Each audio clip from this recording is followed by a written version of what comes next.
We're in the Shemona Esrei. We're in the Rosh Hashanah experience right now, page 64.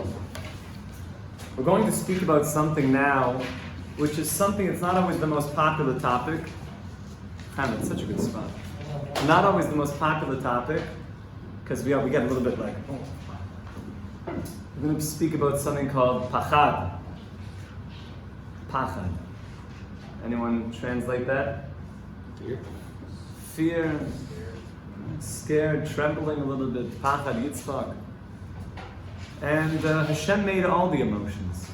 And therefore, we're going to learn that there's a unhealthy expression of emotions, and there's a healthy expression of emotions. There's an unhealthy expression of fear. Like I'm afraid of the boogeyman, or the things that go bump in the night. I can't leave the house because I don't know. This thing might happen.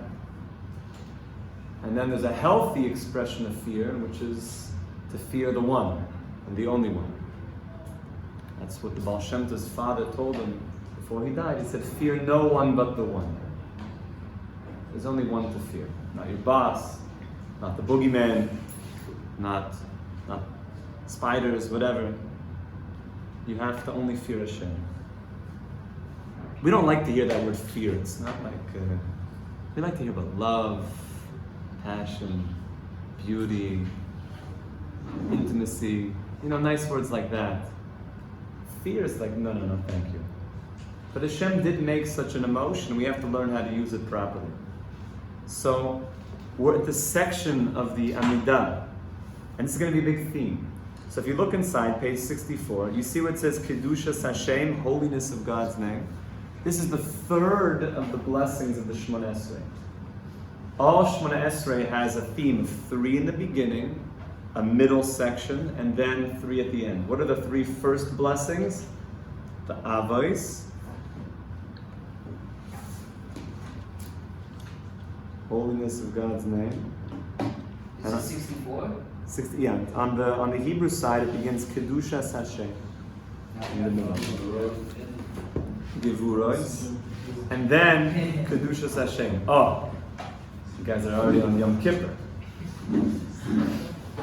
So we begin the third section, and here's where we get very much into the Rosh Hashanah vibe. So tell me if this is familiar. Ata kadosh, v'shimcha kadosh, u'kadoshim b'chol yom yalalu chasela. Does that sound familiar? Yes. Every day. And all of a sudden, we don't end the bracha. We go into an entire meditation that is a Rosh Hashanah experience. Are you ready for it? Here we go. Uvechein. This is, we are so in Rosh Hashanah now. Uvechein. What does uvechein mean? Okay, it says it there. And so. It's interesting. This is a term that's borrowed after the Jews were fasting in the Purim story. Esther and Mordechai, and there was a decree to kill every man, woman, and child. And it seemed that all hope was lost. And Esther said, fast. Fast. Samulai, fast. Pray. Do tshuva. And we all fasted. We put on sackcloth and we were crying out, Hashem, help us. And what happened? Mordechai said to Esther, it's time. It's time. You have to now go into the king, even though you haven't been summoned. And if you go into the king without being summoned, is that a good idea? That means usually off with your head. But there's no other choice now because our life is on the line. And it says there in the scroll of Esther, though, that word, v'chein, and now is the time. Which means the whole theme of there's apocalyptic level of trouble. It's time now. Now we need this shift. And it's interesting, the Sfarim, the holy books teach us that v'chein, is what's the gematria of a beis, a chaf and a nun? Bet, chaf, and nun. Anybody know? This is 2, I know, it's perfect. 20, 50, 72. What is the name? What is the term when we refer to God just giving kindness and love to the world? Kindness. How do we say kindness? Chesed. Loving. Chesed. So chesed, a ches, samech, and a dal. Ches is what? 8, samech, 60, down 4 equals chesed. Uvechein is now opening up these gates of chesed. Of course, it's the same. It's called Shem Ab. More than we can get into now. It's opening up kindness. As you say these uvecheins, by the way, take a quick peek in your Shemona Esrei. How many uvecheins are there? Uvechein, that's 1. Uvechein tein kavod, that's 2. Uvechein tzadikim, that's 3. So the Sfarim explained that it corresponds to the Malchus, Zechrenis, and Shofros. Corresponds maybe to Tkiya, Shvarim Trua, and then Tkiya. So we're opening up this place of kindness because our life is on the line. Now what do we start talking about? Let's start translating these words. Uvechein, and so now God, we need you. Tein pachtecha Hashem Elokeinu al kol ma'asecha. Give your pachad. Give your pachad. Give this fear, awe, on all of your creations. I'm going to read the next line and we're going to talk about it. Ve'eimoscha al kol ma shebarasa. And your Ema, your dread, and everything that you created. So what's the difference first? What are the two words that are similar here? Pachad and Ema. Beautiful. So Hashem, put your pachad, your fear, on all of your handiwork, and your Eimoscha, and your fear, on all of your creations. Okay. It sounds like there's two words that sound the same, fear, and then there's two references to the creation that sounds the same. Put your fear in your creations, put your fear in your creations. So is anything in the Hebrew language for naught? Is there anything that's actually a synonym, or does it actually all mean something different? There's words that are similar, but every word, because the world was created through the Hebrew letters and it's still being created through the Hebrew letters is the fabric of creation, which means if something has those Hebrew letters, that's what it is. So pachad means something and ema means something. What does pachad mean, my friends? We said fear, but let's go deeper. Pachad is emotional fear. You know when you actually you ever been around a lion roaring? Like close? No? Maybe we should take a field trip to feel pachad. When a lion comes close and roars, I think we should do this before Rosh Hashanah. Not a bad idea. Just to feel that, like, whoa. Or when you ever heard like really loud lightning, thunder, and it just like it emotionally became like, oh my goodness. It was scary. It was scary.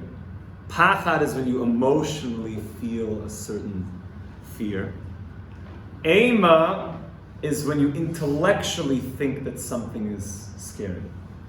You don't actually feel afraid of it, but you're intellectually, you imagine that it should be something that you would be afraid of if it happened. So right now, maybe the lion is something that's ema to you. I can imagine that if I was by the mouth of the lion, that it would be a scary thing. But I don't actually totally feel it emotionally. Pachad is an emotional, right? I feel it. And ema is an intellectual thing. So here, let's talk about healthy emotions. We're saying, Hashem, we want, open up chesed, open up these gates. We want you to put this emotional fear into all of Maasecha, and an intellectual fear into all. Maasecha means your handiwork, like what you literally are making, and your Eima, an intellectual fear, into all of your creations. What seems like a higher level of existence? Something that Hashem is, so to speak, fashioning, or something that He just made? He's fashioning. So the Sfarim explained that Maasecha refers to higher conscious people. Somebody who's a higher, more perfected human being, he can handle a real emotional feeling of awe, of fear. And that's what we want. We want there to be this emotional, God is real. And that, but people who are on a lower level, they're just sort of like creations. There, at least they should have an intellectual awareness that there's something to be in awe of. There's something to be afraid of. Now, I want to read you something from the Yisod B'Shorish HaAvodah. A little about what you should be thinking. If these were your own machzors, I would write these words in. This is something that he's trying to arouse inside of us when you say the same Pachtacha Hashem. Hashem, put this. We're like asking Hashem, make me, not like the bad version of fear, like a person says, you want to go to like a horror movie tonight? Like, I want to be scared. Let's get all like spooked. Why? Why do I do that? Usually people go to scary movies like that because they're so numbed and they're so dulled from reality, and it's the law of diminishing returns. They need something scarier and spookier and spooky. Do you know how scary these movies are?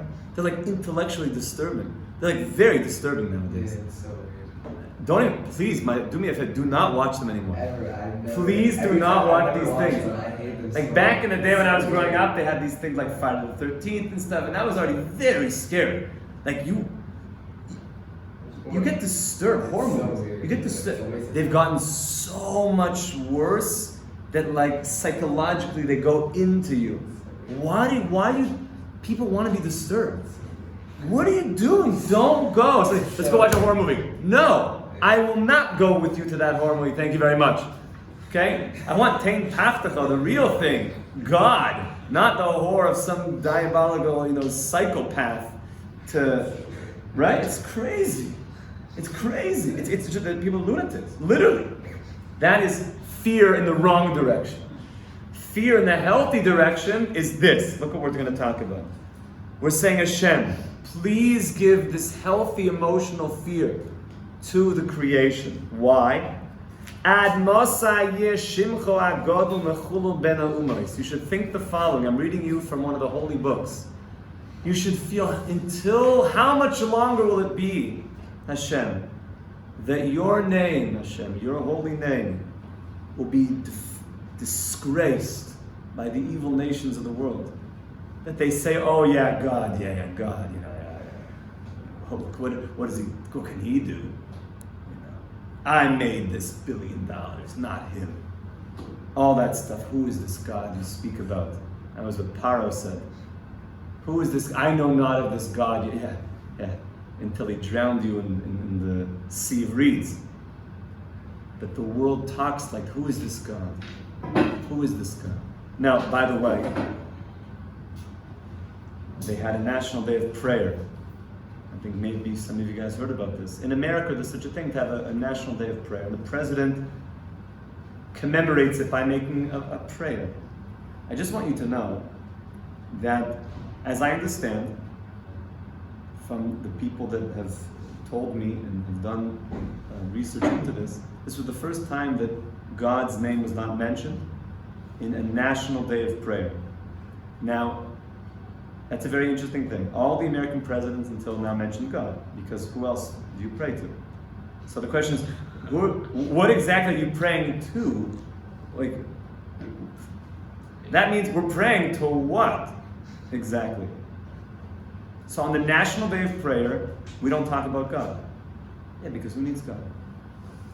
That a Yid says these words, Tein Pachtacha, put this fear, because how much longer will the world just disgrace your name? They're going to wake up, don't worry. When Mashiach comes, there's going to be a big arousal, and people will get it.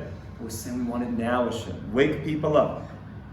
Ubishvil zeh, and because of this, tein pachtacha al kol maasecha, sheyedu kulam she'ein Eloka mi baladecha, that the whole world should know there's no one but you, God. There's only one.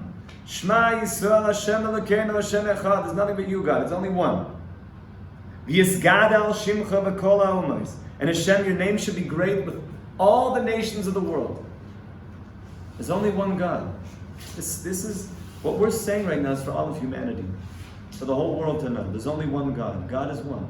We're all praying to the same one, unless a person's not. And that's a horror story. That's a spooky. Where exactly are you praying to?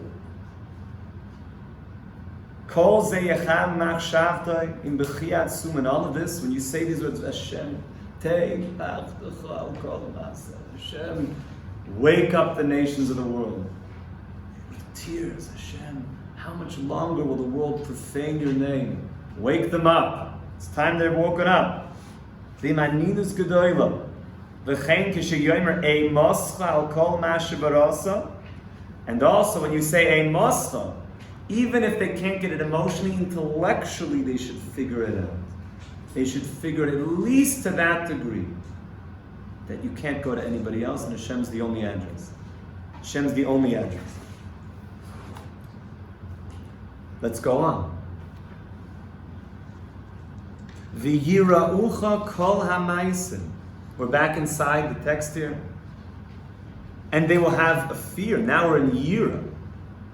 Kol ha'maisim. V'yishtachavu lefanecha kol ha'bruin. Yira'ucha, we're in the same formula. Maisa, and then Bria. Maisa is a higher level. They should have Yira. They should be able to see you totally, with complete clarity. The whole world, Hashem, should know. There's nothing but you. There's no other address. And those that are on a lower level, Yishtachavu lefanecha kol ha'bruin. Even if they can't figure it out, they're going to prostrate themselves. Because when God reveals Himself, the whole world is going to realize we weren't exactly as big and macho as we thought we were. All that we ever had and all that we forever will have is only from you, Hashem. This is just the introduction of the vibe of Rosh Hashanah. Total clarity. Rosh Hashanah is a day of crystal clarity. There's something that I have to mention now. It was mentioned by the Shiva. The Gemara says that we have to talk about Hashem's kingdom. And we talk about all these verses of making Hashem the king. Kedei shetamlichuni aleichem. That Hashem, that you should be the king upon us. Now, why would the Gemara have to tell us that you should make Hashem the king upon you? You only have to tell me that if there was another alternative. Right? You only have to say, make Hashem the king upon you, if I would have thought that I should make somebody else the king. Not LeBron, you get that's obvious. It's some other king, yeah. Maybe you can believe in Hashem, but not believe that He's the king, like that He just created everything. Kind of just, right? And then he left, exit stage left, and he's not here anymore. So yes? So then, who's running things? So this is what the Gemara says, is that a Jew, and really all of humanity, should never let himself have a El Zar, a foreign god, inside of us. We say it in the song of the day of Yom Chamishi. You should not have a foreign god in you. Now, what's that mean? I thought foreign gods are stuff, sticks and stones and stuff out there, and idols and getchkalos that are just around. What kind of foreign god in me? What kind of thing is inside there? So the Gemara asks, what is this foreign god inside of you? So the Gemara answers, the Yetzer Hara. The foreign God that's inside of you is the Yetzer Hara. The Yetzer Hara. Now, why is he the king? What do you mean? We have to on Rosh Hashanah make Hashem the king. Because I would have thought that somebody else is the king. I would have thought that the Yetzer Hara is the king. What does it mean that I would have thought that the Yetzer Hara, my evil inclination, is my king? That's what rules you at the end of the day. It's because I think, even if let's say he rules me, but I know that God's really king. What can I do? I fall prey to him. Means you're like acting as if the Yetzer Hara is king, even though like intellectually you think God is. So what am I doing when I succumb to the Yetzer Hara? Remember, we say this over and over. We have a godly soul and we have an animal soul. The animal soul is the Yetzer Hara. The godly soul was blown into us by creation. The godly soul wants what? Meaning, beauty, connection, intimacy, to do great things, to change the world, to be close to God. What does the animal soul want? To be selfish, to be impatient, to be self-centered, to, what's in it for me? How can I get ahead in life? Comfort. And we're tested by the entire psychology of our evil inclination. Be selfish, be comfortable, sleep in. And the godly soul says, be something big, work hard. So when we look at the animal soul, who gave us the animal soul? Hashem. Why did he give us an animal soul? To make us better. To make for free will. Because what's better? If Hashem just gave you your perfection? It's like a robot. Then you're a robot. You never earned it. You would never be like God. Because did anybody give God his perfection? No, God is perfect intrinsically. His perfection flows from within. So, if God gave us our perfection, then we would never be like God. And you can't be like God if you can be close to God if you're not like God. So Hashem set up a situation where we have an evil inclination, where we have to overcome it using our free will, and we become the masters of our perfection. Our perfection flows from within us. So who gave us the animal soul? God. Why? For our benefit. To overcome it, to become great, to become like God. We just think that the animal soul is actually offering another alternative. When we follow the animal soul and be selfish and be greedy and be impatient and get angry, we think that he's offering us a valid alternative. Yeah, you know what? It's not a bad life to be into myself, to be self-centered. Okay, I'm an angry guy. What can I do? That's just no. That's called a foreign god. You believe that was really an alternative path, that there was something valid in his coaxing you into his ways. There's no valid path. There's only one path to God. The animal soul is just there to make you better. So we're saying to you, Hashem, on Rosh Hashanah, we want to make you the king, not my animal soul. He's not offering me anything. He's offering nothing. Nothing. He's just there to make you better. He's just there to know that God is the king. Nothing else. Nothing else. And we don't just want this for us. The next four words, V'yasu chulam aguda achas. And Hashem make all of humanity unified in this consciousness. We're davening for every person. All of humanity should know that there's nothing but you, God. All the lures of this world, all the lies of this world are nothing. They're nothing. They're not an alternative. They're just a test that we can overcome them and choose you, God. They don't offer anything. There's nothing. Nothing. We think, no, Hollywood has got all the answers. Nothing. It's not offering anything. And we know that. How good do you feel after you binge on Netflix? You feel horrible. Where am I?